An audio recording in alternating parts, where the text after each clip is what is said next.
Good afternoon, ladies and gentlemen. Welcome to another Shadowverse episode with me, your host, Imperial Dane.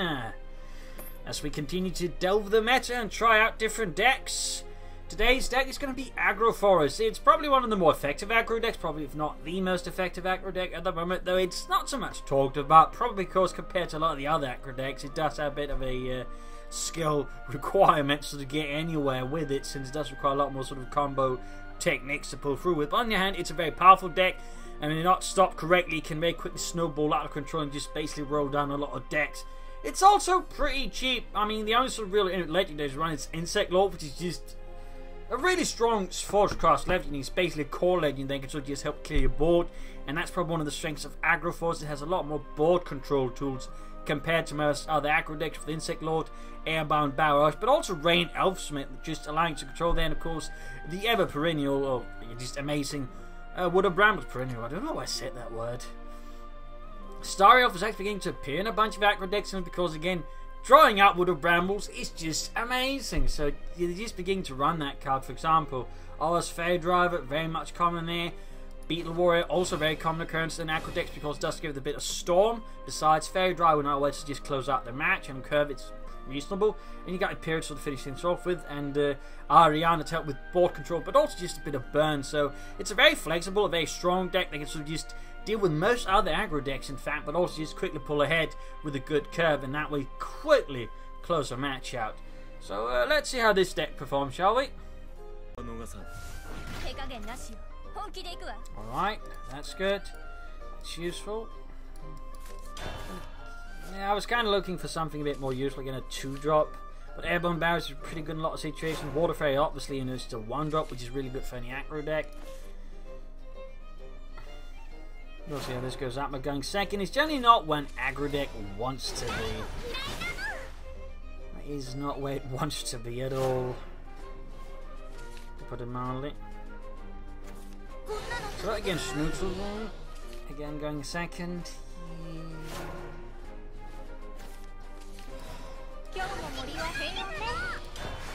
At least I got rain guaranteed to go off in turn 4. When evolve, that's good. That is good. So a lot on neutral rune, or been increasing in popularity. Possibly in part because someone fudged the numbers on Shadow Log. Made up a bunch of fights with just sort of spike this win rate. We just keep it up. I mean, there's no point in us in trading anyways. We can't avoid a value trade, so we might as well just try and sneak in as much damage as humanly possible.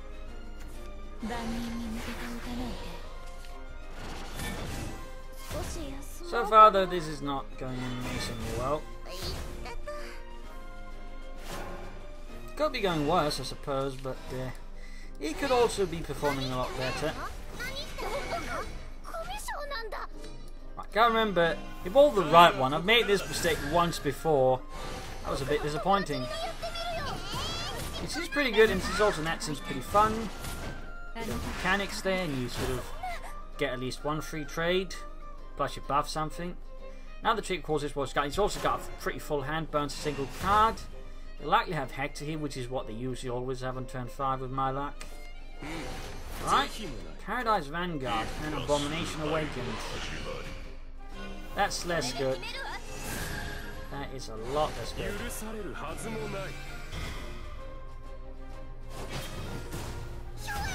Like, by a lot of definitions, that is not very good. Is there any way? Yeah, actually I can do it.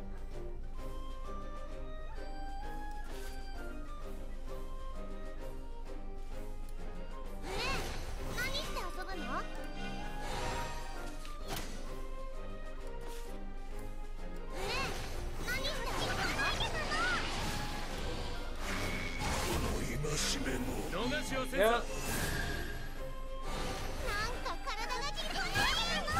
Of course, my hand is starting to run a bit of resources. Though I got Starry Elf and Fairy Wisp in the sense to sort of fill it up, and I beat the Ward to exploit some of this stuff. I'm still a bit worried since I don't have necessarily a ton of options here. He's bad news. Big Fat Warp, which of course we just remove.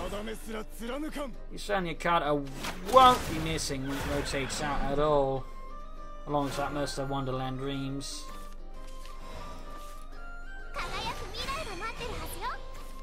Definitely not one of my favorites. Put it mildly. I'm just gonna roll this one, make a clean trade, and then just hit for 2. So far I've been only really able to ping it down, but hopefully we can sort of get some bigger movements going next turn here with Beetle Warrior and Elf Song. That has the potential there to do some fun stuff. As long as we don't get bollocksed over. Ah, that's not good. That helps.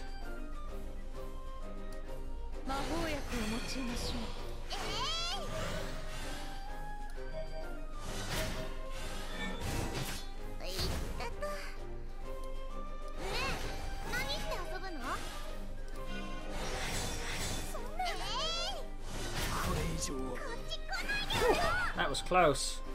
That's a really nasty one, which has seen a lot more usage. Usually it was just a really good card and take 2, but now all of a sudden neutral decks are running it because it really messes up a lot of aggro decks because it's the way slowly grows and there's not a lot of easy ways of removing it. Oh, you Plywell, gotta be kidding me!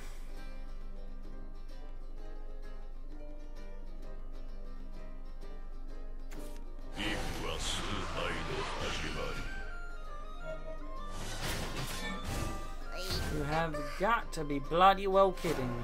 Oh well. Not the end of the world as of yet, but it's starting to get a tad annoying, to put it very simply. Alright. Do we have any way sort of further exploiting this? I mean, I can't really sort of set this up with just making this bigger, which I don't really particularly want to do. I mean, well, maybe actually. Maybe actually. The problem is Ginger's likely going to happen next turn and it's going to be an awful lot of Zeuses, so this is probably my best bet for doing this.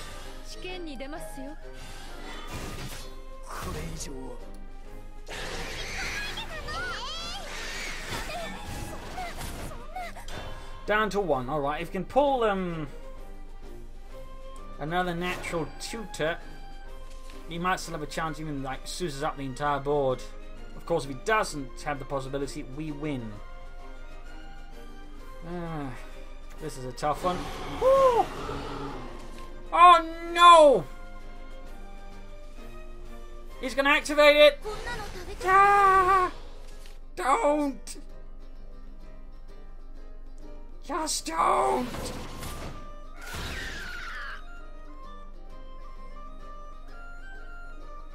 At least give me another storm follower. I was about to have a heart attack there. Whew, that was rough. Swordcraft and we're going first. I hope we get a 1-drop. Yes! Now things are looking reasonable. We got a curve here, which is really important. Whichever this turns out to be mid-range sword. You're not going to have a snowball's chance in hell without a good curve. That's for sure. Not a snowball's chance in hell. Okay, I'm liking this. I'm liking this. I'm liking this. This is looking good. Promising even. This is sort of curve bad dreams for Swordcraft are made out of.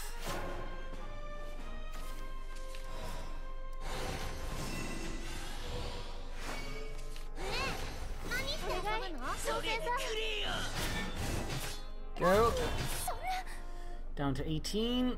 And next time we can trigger Elf Song if it clears up 1, which would require Tempest Lancer. Lance of the Tempest. Oh, hello! This is a bad turn 3. An excellent turn 3 for us.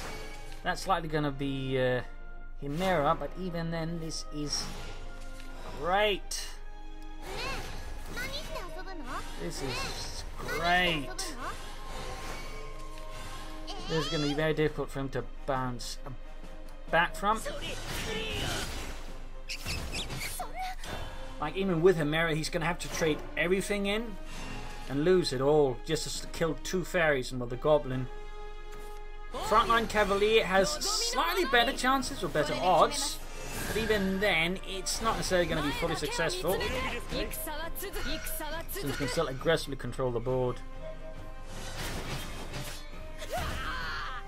And I can draw these.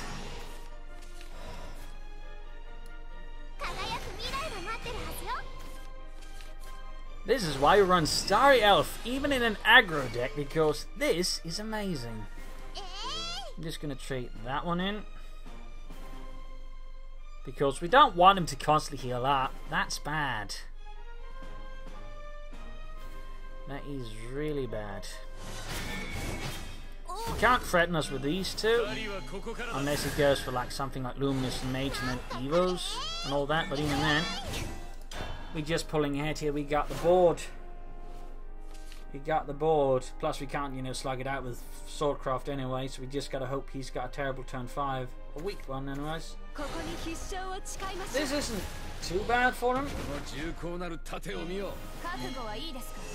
It's not amazing either.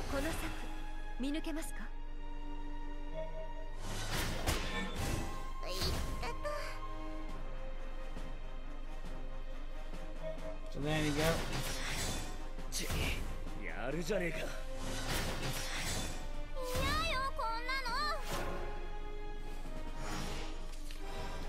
Whew. I like this. I like this a lot. Sweet hands are made of this. Ooh. Someone's about to have themselves a very bad day.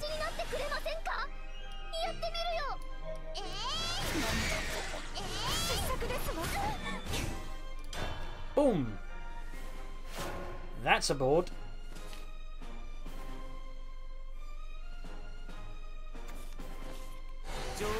That's a problem.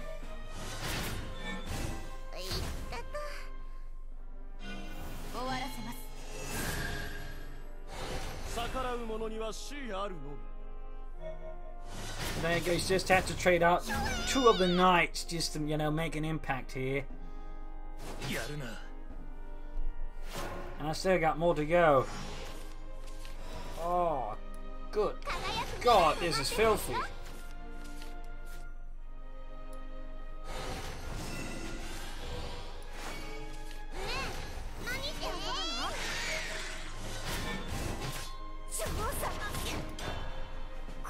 There we go. Mid-range sword defeated.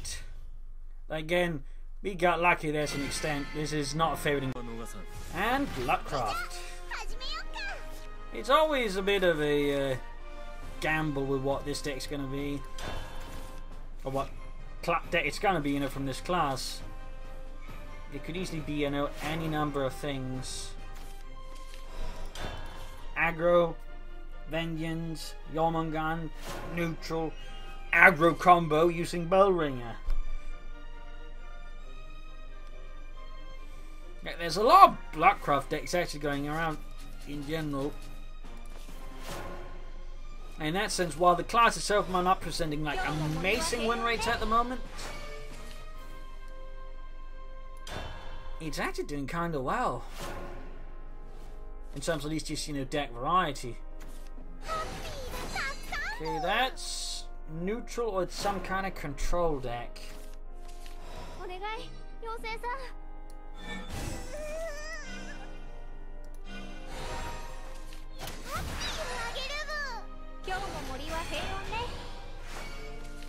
If we can just set up a good elf song, we got this. At least we have a better chance at this.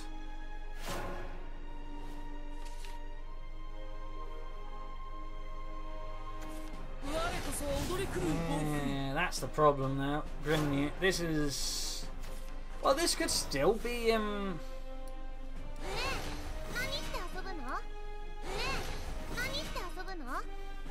some sort of I'm not going to trigger Elf Song him, just going to play up because he can just easily trade into it anyway, so just want to make it as difficult for him as possible to do what he wants to do, and then hopefully set up better there for an Elf Song next turn.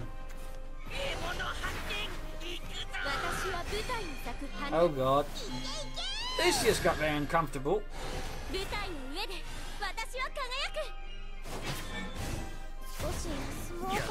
This just got a bit uncomfortable.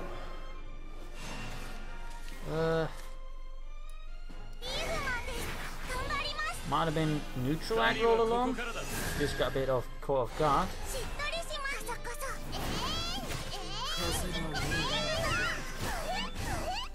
There we go. Go on the counter offensive. Forwards, fairies and leaf man.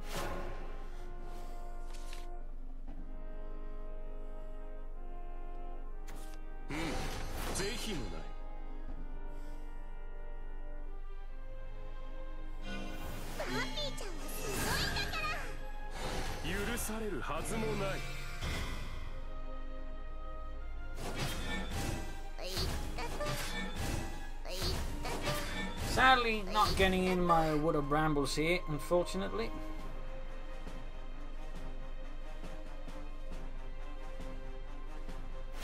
Very unfortunately. The airbound barrage will certainly help out a bit. So,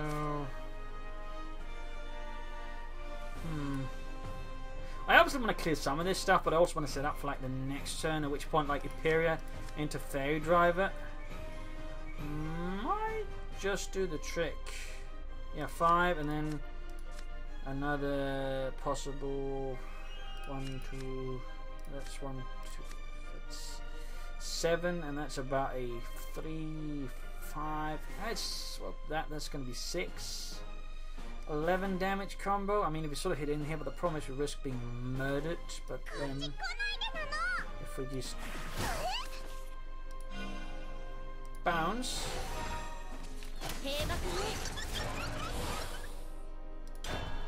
there we go. Neutral aggro, as a rule of thumb, does not play a lot. Well, there's Hector, obviously. There's always Hector, isn't there? There's always Hector. But if it doesn't have Hector, we probably would have played him late sooner.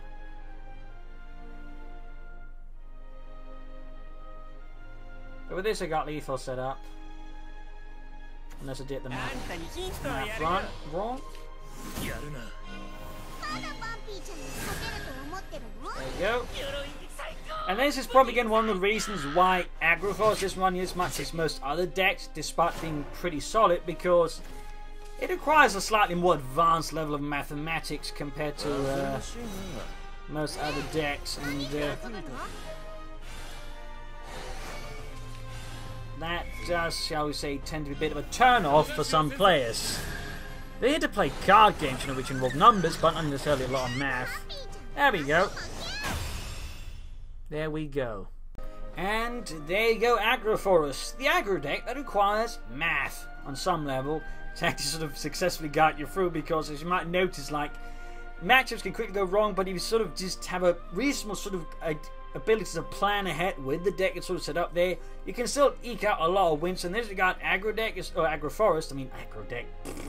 Aggro Forest is probably sort of the most skill intensive of the aggro decks, but it's also one we can sort of occasionally just cheat out a victory more often than any other victory with aggro decks, and because again you can sort of just combo things together comparatively more easy and actually have the option for it, thus allowing you to sort of pull through there. So, like, if you want a more intense aggro deck that again rewards skill more, then Aggro Forest is definitely the deck you want to play, because it really is, you know, rewarding in that sense, and it's also really fun because you're not just playing on curve. Well, to an extent you are, but you're doing a lot more than just playing on curve a lot of the times. As you might have noticed in some of these matches, you're sort of planning ahead and trying to figure out how to set up lethal in the correct manner. Plus, again, unlike most other aggro decks, it actually runs a lot of very strong board control tools, which also means it's very good at dealing with other aggro decks. And you again even deal with something like, you know, a mid-range deck.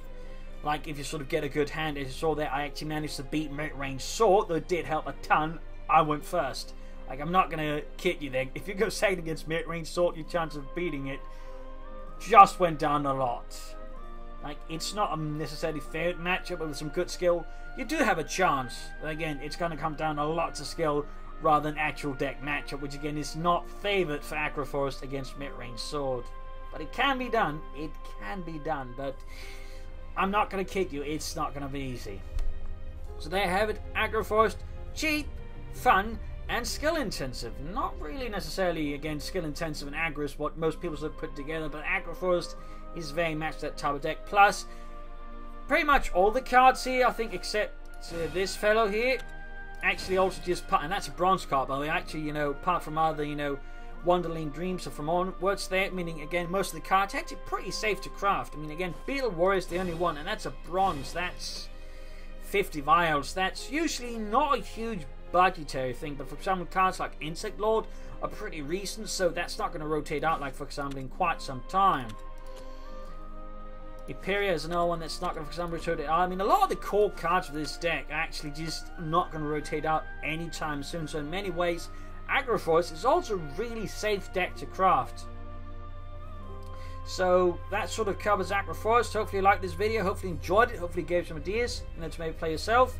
If you did, you know, subscribe, like, share, comment on it. This Imperial signing off. I'll be back in another 2 days' time with another video. Cheers, everybody.